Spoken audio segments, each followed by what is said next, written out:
The Forestalia corruption case implicates the Ministry of Finance under the Vice President of the government. From Pedro Sánchez's Minister of Finance, María Jesús Montero. Let's get started.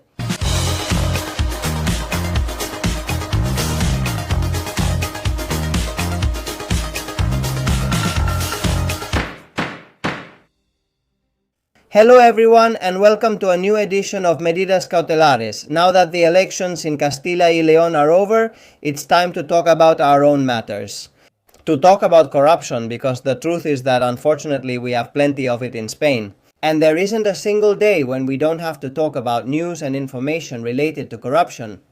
And today we have an exclusive piece of information that we are going to reveal here on Medidas Cautelares, and it affects none other than the current Vice President of the government and Minister of Finance under Pedro Sánchez, María Jesús Montero. Her ministry is fully implicated in the latest corruption case we've learned about, which is the so-called Forestalia Case, the green corruption case involving renewable energies. Stay until the end of the video because, as always, you're really going to like this information, and we're also going to share it on screen so you can follow along from home as always. Pay attention, here it is.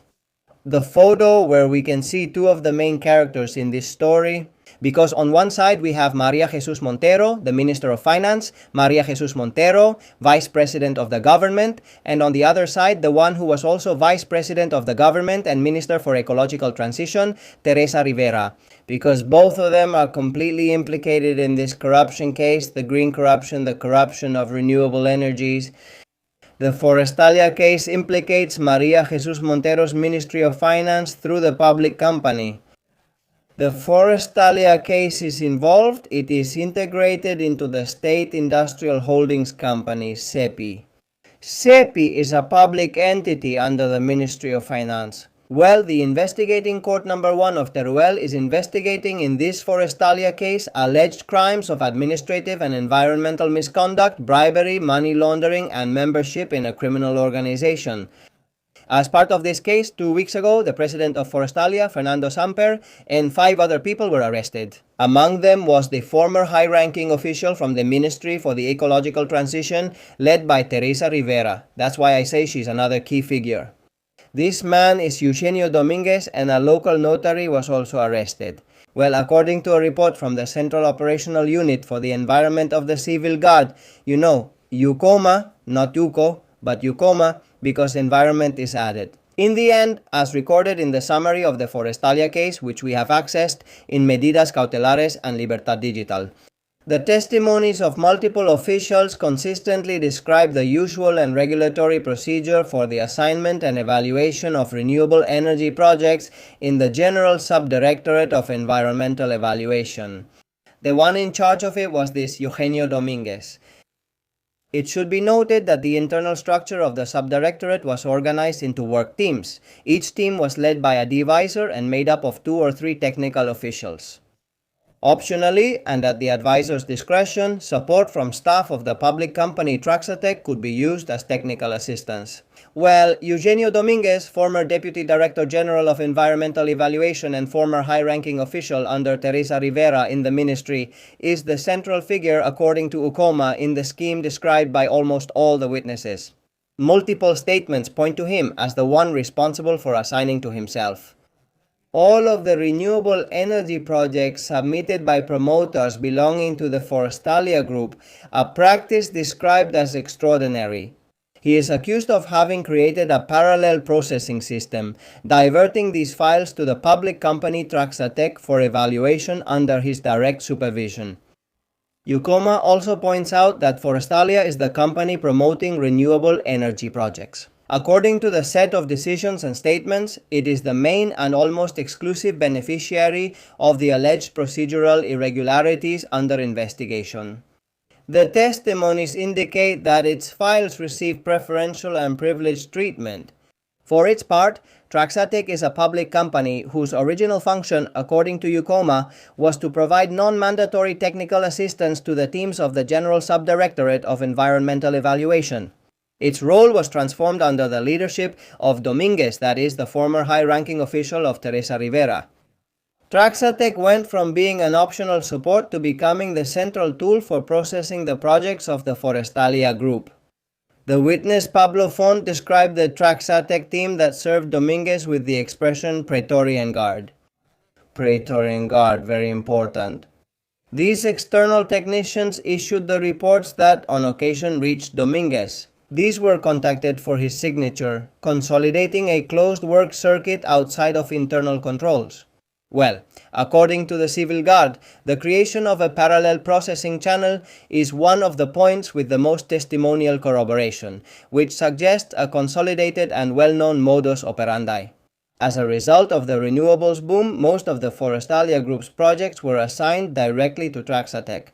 The processing was carried out under the direction and supervision exclusively by Eugenio Dominguez, completely excluding the participation of the advisors and the technical officials from the Ministry for the Ecological Transition.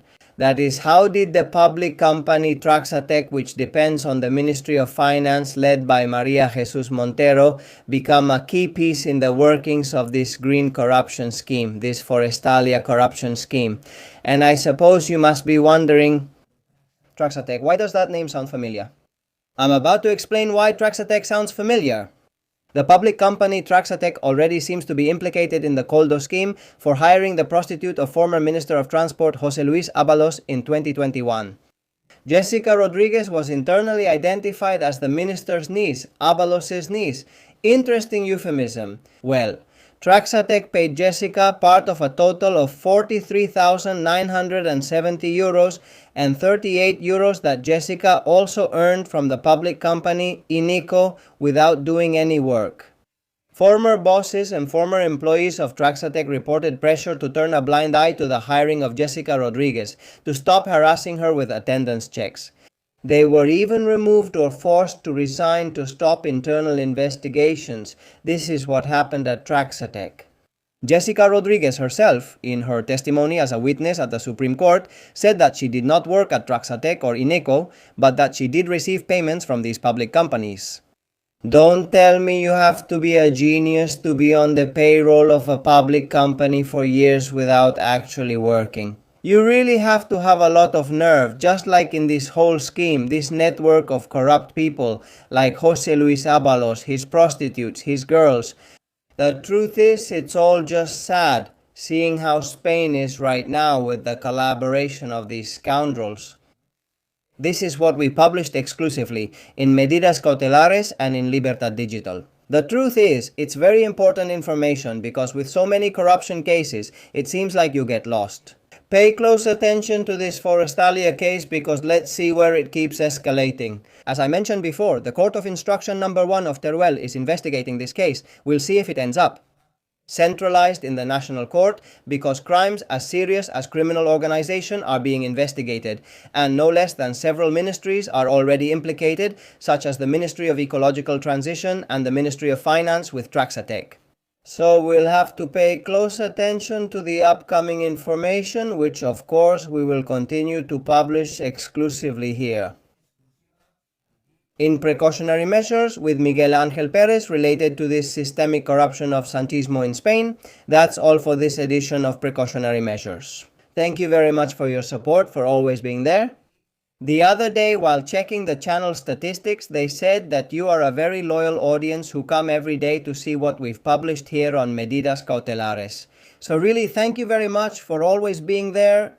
I always say there will be videos you like more and others less, but you always support this great community. So thank you all very much. You already know that you can become members like Los Elegidos for less than 3 euros a month, or like Los Supremos for less than 7 euros a month. We've already surpassed 100 members. Really, thank you all.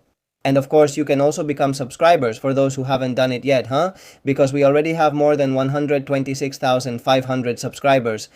I mean, really, thank you all. Those of you watching the video who haven't done it yet, just click boom and you're already subscribed to the Medidas Cautelares channel. And I also remind you that you can make financial contributions via Bizum through your mobile phone. Each person gives what they can, when they can. At the number 627556370. 706-27556. The most important thing, as I always tell you, is that this information reaches everyone because information is power. See you soon.